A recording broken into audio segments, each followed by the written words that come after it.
শুভ সকাল বন্ধুরা, তোমরা সবাই কেমন আছো? আশা করি ভালো আছো। অনুরাধা ব্লগে তোমাদের অনেক স্বাগত আর অনেক ভালোবাসা। নতুন একটা ভিডিওর সঙ্গে নতুন দিনের শুরু। এদিকে দেখো, ঘুম থেকে উঠেই বিছানা তুলে নিয়েছি। বিছানাটায় মনে হচ্ছে যেন আগুন লাগিয়ে দিয়েছে কেউ।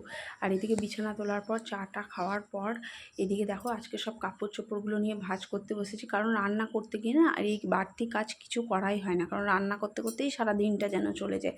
তাই এইদিকে নতুন কাপড় চোপড়গুলোকে তো আমি আগেই কেচে নিয়েছিলাম, সেগুলোকে আয়রন করে ভালো করে গুছিয়ে তুলে রাখবো। কারণ আজকে রান্না করব সেটাও কিছু নেই, তোমাদের দাদাভাই বাজারে গিয়েছে, আসবে। তারপর তার জন্য ভাবলাম যে এই বাড়তি কাজগুলোকে সেরে ফেলি। আর এদিকে করার পর আমি একটু টাইম বসে বসে ভাবছিলাম তোমাদের সাথে একটু গল্প করি, আর একটু শর্ট ভিডিও বানাচ্ছিলাম এরই ভাবে। কারণ এখন দুপুরবেলাটায় না একদমই বানাতে পারছি না, এতটাই গরম।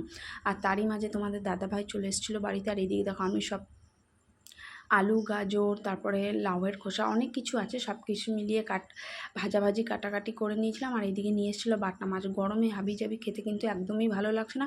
আবার যে আমরা যারা বাঙালি আছি তারা আবার মাছ ছাড়াও চলতে পারি না, দুদিন না খেলেই মনে হয় একটু মাছ খাই। আর এদিকে দেখো আমি রান্নাটাও বসিয়ে দিয়েছি, কারণ রান্নাটাকে সাইডে রাখলেও মনে হয় যেন রান্নাটা হয়ে গেলে একদম মাথায় একটু বোঝাটা কমে।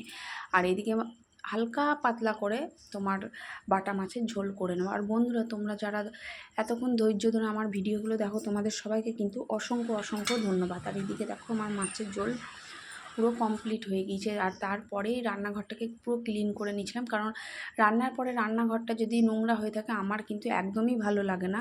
আর রান্নাঘর যত পরিষ্কার রাখবে মা লক্ষ্মী কিন্তু ততই তোমাদের কাছে আসবে। আর এদিকে দেখো রান্নাঘরটা পরিষ্কার থাকলে মনে হয় খুব সুন্দর ঝরঝরে।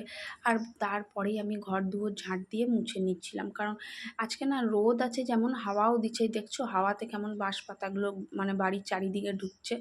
আর এইদিকে দেখো যেমন রোদ্দুরে তাপ। তারপর আমি ওই বাড়ি থেকে স্নান করে আসার পর আমার গোপুসোনাকে সেবা দিয়ে দিয়েছি। আর এই তারই ফাঁকে তোমাদের দাদাভাই চলে এসেছিলো। আর এইদিকে দেখো 2 পদ মেনু বানিয়ে আরও কত পদ হয়ে গেলো। এইদিকে আমার শাশুড়ি মাও অনেক তরকারি পাঠিয়ে দিয়েছিল। এদিকে ভাত, পটল ভাজা, কচুরলতি, ফুলকপি ভাজা আর মাছের ঝোল তো ছিলই, সঙ্গে কচু বাটা। খেতে বসেছি প্রায় 3টে বাজে, তখন বসে বসে খাচ্ছি। আর তোমার দাদাভাইকে বলছি এই গরমে কিন্তু কিচ্ছু খেতে ভালো লাগছে না, আর এতটাই আমি ঝাল দিয়েছি কি বলবো, নিজেই খাচ্ছি নিজেরই ঝাল লাগছে। আর বন্ধুরা, তারপরে কিন্তু দুপুরে একদমই ঘুমায়নি, কারণ ঘুম তো আসছে না এত গরমে। তাই আচার বানিয়ে বসে বসে আচার খেতে খেতে পুরো বাটি সাফ করে দিয়েছি দেখো। আর এইদিকে তো বসে বসে আমার আচার খাওয়া হয়ে গেছে। আর তোমাদের এই ভিডিওগুলো যদি ভালো লাগে লাইক কমেন্ট করো। আর যারা ইউটিউব থেকে দেখছো তারা চ্যানেলটাকে প্লিজ সাবস্ক্রাইব করো। তোমাদের ভালোবাসাই আমাদের প্রেরণা। আর এইভাবেই পাশে থেকো। আর যারা ফেসবুক থেকে দেখছো তারা পেজটাকে ফলো করো। চলো আজকের মতো টাটা, দেখা হচ্ছে নেক্সট ভিডিওতে।